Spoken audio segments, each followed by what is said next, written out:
ظلم په چیر کې پروت دی د کومې ګناه په دغه کې پروت دی دومره ظلم چې د علي وزیر سره کېږي زه دا پوښتنه کومه چې آیا دا افغانان چې پرون تا کوم ښایسته نومونه پرېښول او تا د لوی افغانستان دپاره چې تا لوی افغانستان لوټې لوټې کوئ او تا لوټې لوټې کوي تا دوی په څه طریقه استعمال کړه نو ځکه هر څه در دې باندې ولی تا خو هر څه دی نه پرېږدي بیا باید چې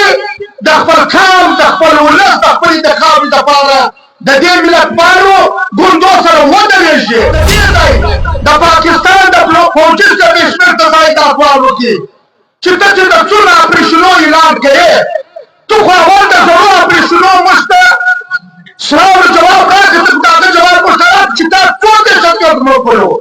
تا څو دهشتګرد ونیولو ګل د مشرف د ضیاءالدین خپلې تقریرونه او انټرویوانې پرتې دي چې موږ دا لښکرونه او دا ګرده موږ تیار کړي دي نن بیا ته د دهشتګردانو خلاف راوتلی چې زه اپرېشن کوم دا پاکستان نن نظر د بلوچستان او د خیبر پښتونخوا پر معدنیاتو دی ستا بجلي ستا ګیس ستا هر څه چې دي هغه د دې دوو صوبو ته دی چې دلته ناست دي د دې ټولو شکریا ادا کوو او زموږ ایجنډا چې کومه ده د افغانانو دلته چې کوم ظلم ورسره کېږي او دلته چې زموږ د پښتنو چې کوم معدنیات دي چې دا ملک پر دې باندې څنګه قبضه کوي عزیزانو لکه څنګه چې تاسو ته معلومه ده چې دا ملک چې په وجود کې راغلی دی د دې ملک چې نن خلک یا د حکومت یا فوجي اسټابلیشمنټ چې افغان ماجورو ته ولاړ دی لفظ افغان چې دوی استعمالوي او دوی دا وایي چې دا دهشتګرد دی زه د دوی څخه دا پوښتنه کومه چې آیا دا افغانان چې پرون تا کوم ښایسته نومونه پرېښول او تا د لوی افغانستان دپاره چې تا لوی افغانستان لوټې لوټې کوئ او تا لوټې لوټې کوي تا دوی په څه طریقه استعمال کړل او زموږ د کابلینو به هر وخت دا ویل چې افغانانو ای پښتنو خپل د وطن وپېژنئ او خپل د وطن خلاف مه استعمالېږئ دا یې ستایي په خوله ما هغه ورځ د مسلم باغ په جلسه کې مو وویل نن بیا دا خبره کوم نن چې زه دلته ګورمه زموږ وروڼه افغانان په دې جلسه کې نه وړې کې برابر دي عزیزانو دغه ژغ خو دوی پرون په لوی افغانستان کې نه شو پورته کولی چې یو سیاسي عمل نه و افغانستان به کوم ځای ته ورسېدی او نن د چا په لاس کې دی نن هم په دې جلسو کې ته شرکت نشئ کولی ستاسو خیال دا دی چې بیا به بیا موږ ته پولیس ولاړ وي او بیا دې در کې باندې ولیو نو ته چې هر څه در کې باندې ولی تا خو هر څه دی نه پرېږدي بیا باید چې د خپل قوم د خپل ولس د خپل انتخاب دپاره د دې ملتپالو ګوندو سره ودرېږي دا ژغ ستا دی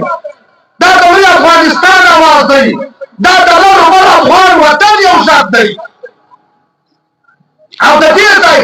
د پاکستان د فوجي کمیشنر ته ځای دا سوال وکړي چې ته چې د څونه اپرېشنو اعلان کوې تو خو اول د زړو اپرېشنو موږ ته سوال جواب راکړه ته د هغه جواب موږ ته راکړه چې تا څو دهشتګرد مړ کړو تا څو دهشتګرد ونیولو آیا د هغه نومونه ستا د هغه کلي ستا د دې دهشتګردانو پرېکټۍ چیرې وه دا دهشتګردان چا تیارولو دا د ننه پورې څوک ټرېننګ ورکوي دا چې کوم د لښکرونه جوړ کړو آیا دا لښکر ته ته ټرېننګ نه ورکوئ د پاکستان پوځ ټرېننګ نه ورکوئ دا دا جنرال حامد ګل وایي د جنرال حامد ګل د مشرف د ضیاءالدین خپلې تقریرونه او انټرویوانې پرتې دي چې موږ دا لښکرونه او دا ګرده موږ تیار کړي دي نن بیا ته د دې شاګردانو خلاف راوتلې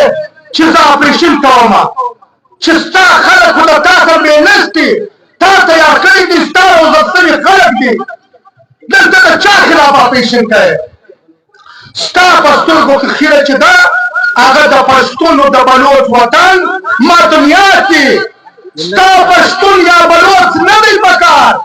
ستا د هغه سرونه نه دي پکار، ته چې هغه څونه برېتې وزنې، ستا د دې ځای مدنیات پکار دي. ستا ګرده دغه چې دی هغه د دې ځای مدنیات دی.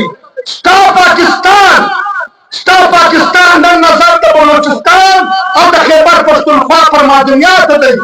ستا بجلی، ستا ګیس، ستا هر څه چې دی هغه د دې دوو دی. او مرګ او چې دلته کم د خلکو چې هغه د ټولو ارزانه شی دی هغه مرګ دی، هغه په دې دوو کې دی. آیا دا دهشتګردي په پنجاب کې ولې نه کېږي؟ دا بم دماکې په پنجاب کې ولې نه کېږي؟ دا په خیبر پښتونخوا او